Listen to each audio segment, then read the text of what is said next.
자, 오늘은 출애굽기 12장으로 들어가 볼 텐데요. 여기에 나오는 유월절 이야기, 이게 그냥 오래된 역사 이야기가 아니에요. 사실은 유대 기독교 전통 전체를 꿰뚫는 구원의 핵심적인 패러다임, 뭐랄까, 거대한 청사진이라고 할 수 있습니다. 이런 질문으로 한번 시작해 볼까요? 만약 한 나라의 운명이, 그들의 구원이 강력한 군대가 아니라 단 한 방울의 피로 결정되었다면, 이 이야기는 바로 대속제물의 피를 통해서 이루어진 구원에 대한 이야기거든요.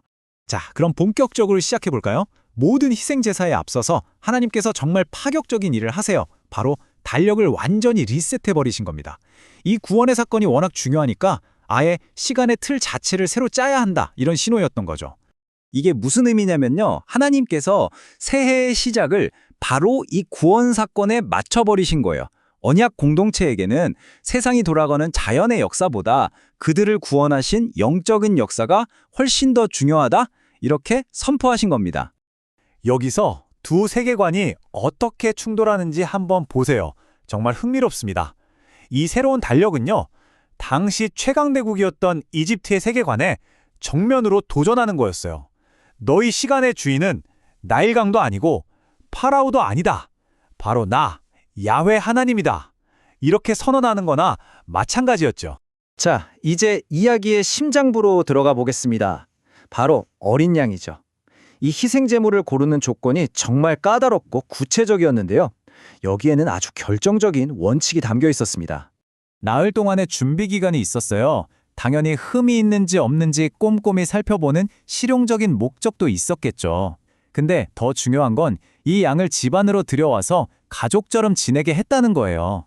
정서적인 유대감을 형성하면서 희생의 대가가 얼마나 큰지를 마음 깊이 새기게 한 겁니다. 어린 양은 세 가지 핵심 조건을 만족해야 했습니다. 첫째, 흠이 하나도 없이 육체적으로 완벽해야 했고요.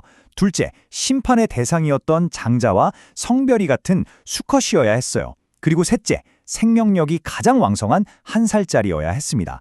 이 각각의 조건들 안에 깊은 신학적 의미가 숨어 있는 거죠. 이 본문을 자세히 보면요, 정말 재미있는 문법적인 변화가 눈에 띄어요. 그냥 막연한 어떤 어린 양에서 시작해서 딱 정해진 그 어린 양이 됐다가 마침내 바로 너의 어린 양이 되는 과정. 이게 뭘까요? 희생이라는 추상적인 개념이 나를 위한 개인적인 대속제물로 다가오는 그 신학적인 여정을 그대로 보여주고 있는 겁니다. 자, 이제 의식의 클라이맥스입니다. 바로 피를 바르는 장면이죠.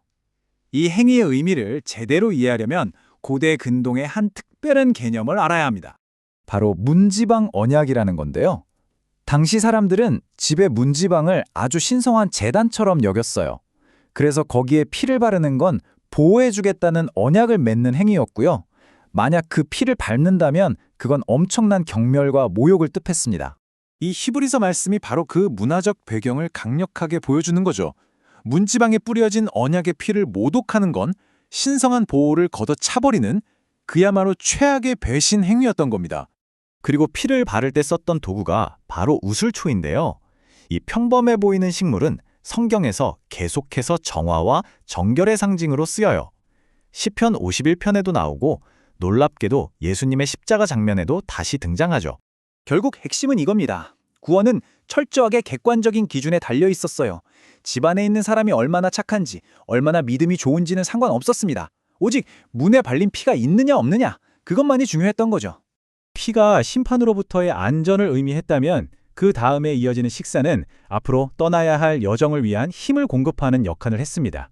그리고 이 식사의 모든 요소들에도 아주 중요한 상징들이 담겨 있었죠. 이 식탁을 한번 볼까요? 세 가지 핵심 음식이 있죠. 첫째, 불에 직접 구운 양고기. 이건 어린 양이 우리 대신 불같은 심판을 견뎠다는 뜻이에요. 둘째, 누룩을 넣지 않은 빵, 무교병입니다. 이건 급하게 떠나야 하는 상황과 죄의 부패로부터의 순결을 상징하고요. 마지막으로 쓴 나물은 과거 노예 시절의 그 쓰라린 고통을 절대 잊지 말라는 의미였습니다. 심지어 먹는 자세까지 정해져 있었어요. 허리띠를 메고 신발을 신고 지팡이를 손에 든 채로, 마치 지금 당장이라도 뛰어나갈 사람처럼요.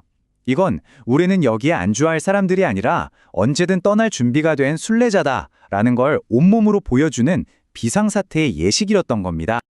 자, 이제 마지막 장입니다. 신약 성경은 지금까지 우리가 살펴본 이 유월절 이야기 전체를 하나의 그림자라고 말합니다. 그리고 그 그림자의 진짜 실체가 바로 예수 그리스도라고 밝히고 있죠. 사도 바울이 고린도전서에서 한 이 선언이 바로 모든 걸 설명해주는 열쇠입니다. 우리의 유월절 양은 바로 그리스도다. 이 한 문장으로 고대의 의식과 기독교 신앙이 하나로 연결되는 거죠. 자, 바로 이 표가 지금까지 우리가 하나씩 맞춰온 퍼즐의 완성된 그림입니다. 보세요. 출애굽기에서 나왔던 그 흠없는 어린 양이 신약에서는 죄 없으신 하나님의 어린 양 예수님을 가리키고 있었던 거고요. 문설주에 발랐던 피는 우리 마음에 적용되어서 구원을 주는 보혈의 예표였던 거죠. 불의 심판을 견뎌냈던 그 양처럼 예수님께서 하나님의 진노를 온몸으로 받으신 거고요. 부패하지 않는 무교병은 죄라는 누룩을 제거하는 순결함의 상징이었어요. 정말 모든 요소 하나하나가 완벽한 청사진처럼 딱 들어맞지 않나요? 그래서 이 유월절 이야기가 우리에게 주는 가장 핵심적인 메시지는 이것입니다. 하나님은 무서운 심판주이시면서 동시에 모든 것을 내어주시는 구원주이시다. 그리고 그 심판과 구원을 가르는 유일한 기준, 그건 바로 어린 양의 피였습니다. 수천 년 전에 이 이야기는 단 한 번의 식사가 한 민족의 정체성을 완전히 규정해버렸다는 걸 보여줍니다. 그렇다면 오늘을 살아가는 우리의 정체성을 정의하는 것은 과연 무엇일까요? 한번 생각해 볼 만한 질문인 것 같습니다.